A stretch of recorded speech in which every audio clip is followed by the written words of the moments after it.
पुराणों के प्रकार और उनकी 10 खास बातें।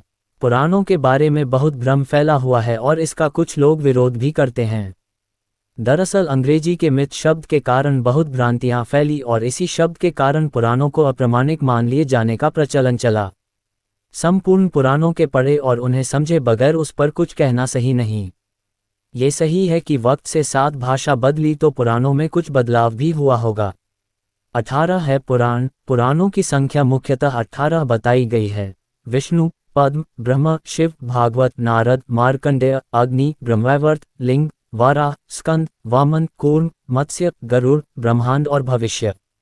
इसे इस तरह समझे: ब्रह्म पुराण, पद्म पुराण, विष्णु पुराण, शिव पुराण, वायु पुराण, भागवत पुराण, देवी भागवत पुराण, नारद पुराण, मार्कंडेय पुराण, अग्नि पुराण, भविष्य पुराण, ब्रह्मवैवर्त पुराण, लिंग पुराण, वाराह पुराण, स्कंद पुराण, वामन पुराण, कूर्म पुराण, मत्स्य पुराण, गरुड़ पुराण और ब्रह्मांड पुराण।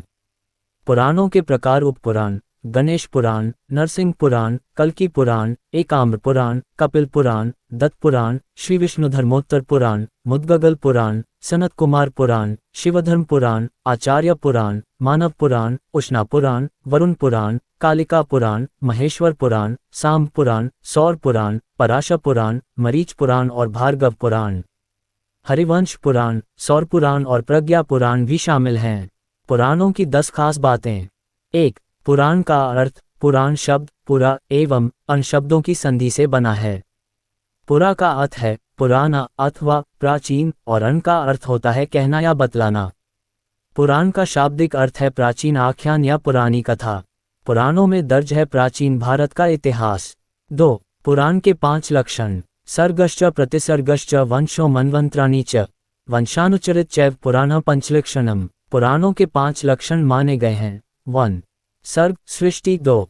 प्रतिसर्ग प्रलय पुनर्जन्म, 2. वंश देवता व ऋषि सूचियां, 3. मनवंतर 14 मनु के काल और 5. वंशानुचरित सूर्य चंद्रादि वंशीय चरित। 3. स्मृति ग्रंथ है पुराण। वेद हिंदुओं के एकमात्र धर्म ग्रंथ हैं जिन्हें श्रुति कहा गया है और पुराण हिंदुओं के प्राचीन काल का इतिहास है जिन्हें स्मृति ग्रंथ कहा गया है। सारे ही पुराण वेद व्यास जी ने नहीं लिखे हैं, कुछ पुराण ऋषि पराशर सहित अन्य ऋषियों ने भी लिखे हैं। 4. भविष्य और कल की पुराण। उक्त दोनों की पुराणों में मध्यकाल से ही विवाद रहा है। भविष्य पुराण में कलिकाल के राजाओं में मगध के मौर्य राजाओं तथा गुप्तवंश के राजाओं के होने का उल्लेख मिलता है और आगे विक्टोरिया राज के होने तक की भविष्यवाणी मिलती है, तो इससे सिद्ध होता है कि या तो इन पुराणों में इनकी वंशावली जोड़ी गई या ये पुराण इसी काल में लिखे गए होंगे। विष्णु पुराण में भी भविष्य राजवंश के अंतर्गत गुप्तवंश के राजाओं तक का उल्लेख है। जावा के पास बाली टापू पर हिंदुओं के पास एक ब्रह्मांड पुराण मिला है। इन हिंदुओं के पूर्वज ईसा की 5वीं शताब्दी में भारतवर्ष में पूर्व के द्वीपों में जाकर बसे थे। बाली वाले ब्रह्मांड पुराण में भविष्य राजवंश प्रकरण नहीं है, उसमें जन्मेजय के प्रपौत्र अधिसीम कृष्ण तक का नाम पाया जाता है। इससे ये सिद्ध होता है कि विष्णु पुराण में बाद के राजवंशों की वंशावली को जोड़ा गया होगा, लेकिन ये तो तय हो गया ही उसका बाकी हिस्सा प्राचीन है अर्थात महाभारत काल का ही है। 5. सबसे प्राचीन पुराण। शोधकर्ता पुराणों में सबसे पुराने पुराण ब्रह्म पुराण और विष्णु पुराण को मानते हैं क्योंकि पुराण के 5 लक्षण भी उस पर ठीक बैठते हैं। इन पुराणों के बाद मत्स्य पुराण, स्कंद और वराह पुराण की प्रतिष्ठा है। फिर शिव और देवी भागवत पुराण। कुछ लोगों का कहना है कि वायु पुराण ही शिव पुराण है। 6. पहले एक ही महापुराण था। मत्स्य पुराण में स्पष्ट लिखा है कि पहले पुराण एक ही था, उसी से 18 पुराण हुए 53/4। शिव पुराण के अंतर्गत रेवा महात्म्य में लिखा है कि 18 पुराणों के वक्ता मत्यवती सुत व्यास हैं। ब्रह्मांड पुराण में लिखा है कि वेद व्यास ने एक पुराण संहिता का संकलन किया था। इसके आगे की बात का पता विष्णु पुराण से लगता है। उसमें लिखा है कि व्यास का एक रोमहर्षण नाम का शिष्य था जो सूती जाति का था। व्यास जी ने अपनी पुराण संहिता उसी के हाथ में दी। रोमहर्षण के 6 शिष्य थे: सुमति, अग्निवचा, मित्रयु, शांशपान, अकृतव्रण और सावर्णी। इनमें से अकृतव्रण, सावर्णी और शांशपान ने रोमहर्षण से पढ़ी हुई पुराण संहिता के आधार पर और एक संहिता बनाई। वेद व्यास ने जिस प्रकार मंत्रों का संग्रह कर उनका संहिताओं में विभाग किया, उसी प्रकार पुराण के नाम से चले आते हुए वृत्तों का संग्रह कर पुराण संहिता का संकलन किया। उसी एक संहिता को लेकर सुत के चेलों के 3 और संहिताएं बनाई। इन्हीं संहिताओं के आधार पर 18 पुराण बने होंगे। हालांकि यह तो तथ्य सिद्ध है कि पुराणों की रचना महाभारत काल में पराशर मुनि, उनके पुत्र वेद व्यास और उनके शिष्यों पैल, जैमिन, वैशंपायन, सुमंत मुनि और रोमहर्षण ने मिलकर की थी। उसके बाद शिष्यों की परंपरा ने उस वेद और पुराण के ज्ञात के बौद्ध काल तक जिंदा बनाए रखा। 7. श्रीमद्भागवत पुराण का सबसे ज्यादा प्रचार। पुराणों में श्रीमद्भागवत पुराण का ही प्रचार सबसे अधिक है क्योंकि उसमें भक्ति के महात्म्य और श्री कृष्ण की लीलाओं का विस्तृत वर्णन है। इसमें 12 स्कंधों के भीतर पुरातन सभी प्रसंगों को समेटा गया है। 8. पुराणों की कथा के केंद्र अलग अलग लेकिन कथा एक ही। शैव पंथियों ने शिव को आधार बनाकर, वैष्णव पंथियों ने विष्णु को आधार बनाकर, शाक्तों ने शक्ति को आधार बनाकर, एकेश्वरवादियों ने निराकार ईश्वर को आधार बनाकर और कृष्ण भक्तों ने कृष्ण को आधार बनाकर सृष्टि, उत्पत्ति, मानव इतिहास, परंपरा, धर्म और दर्शन का विस्तार किया। 9. पुराणों में इतिहास के साथ साथ ही आयुर्वेद, योग, पाककला सहित कई कलाओं, व्याकरण, रस, नृत्य, संगीत, अलंकार, शस्त्र विद्या आदि अनेक विषयों का वर्णन भी मिलता है। 10. विष्णु पुराण में भगवान विष्णु के सभी अवतारों की कथा है तो शिव पुराण में शिव और उनके अवतारों की, इसी तरह देवी भागवत पुराण में भगवती के सभी अवतारों का वर्णन मिलेगा। श्रीमद्भागवत पुराण में श्री कृष्ण को ही आधार बनाकर संपूर्ण सृष्टि और उनकी लीलाओं का वर्णन मिलेगा। इसी तरह अन्य पुराणों में अन्य देवी और देवताओं का वर्णन मिलता है। दरअसल ये भारत का प्राचीन इतिहास है।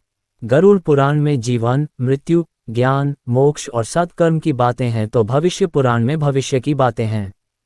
उसी तरह कल्कि पुराण में होने वाले कल्कि अवतार का संपूर्ण जीवन चरित्र लिखा हुआ है।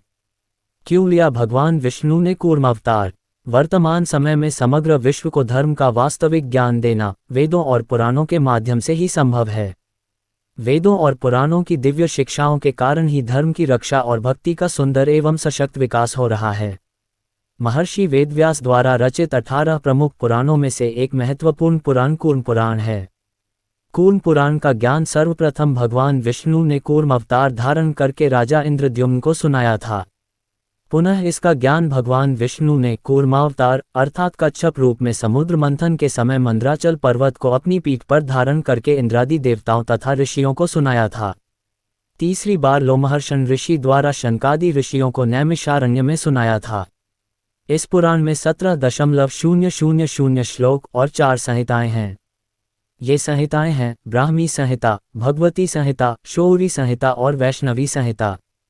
इन चारों संहिताओं में आज केवल ब्राह्मी संहिता ही उपलब्ध है जिसमें सर्ग, प्रतिसर्ग, देवों और ऋषियों के वंश, मनवंतर, वंशानुचरित तथा अन्य धार्मिक कथाएं उपलब्ध हैं। देवता और दानव दोनों अमृत प्राप्त करने के लिए समुद्र मंथन करने को तैयार हुए तो सर्वप्रथम पृथ्वी की समस्त औषधियों को समुद्र में होमा गया।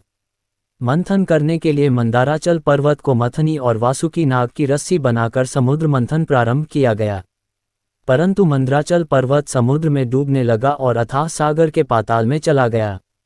तब देवता और दानवों ने भगवान विष्णु से प्रार्थना की और भगवान विष्णु ने कूर्म अर्थात कछुए का रूप धारण करके मंदराचल पर्वत को अपनी पीठ पर उठाकर मथानी रूप में धारण किया।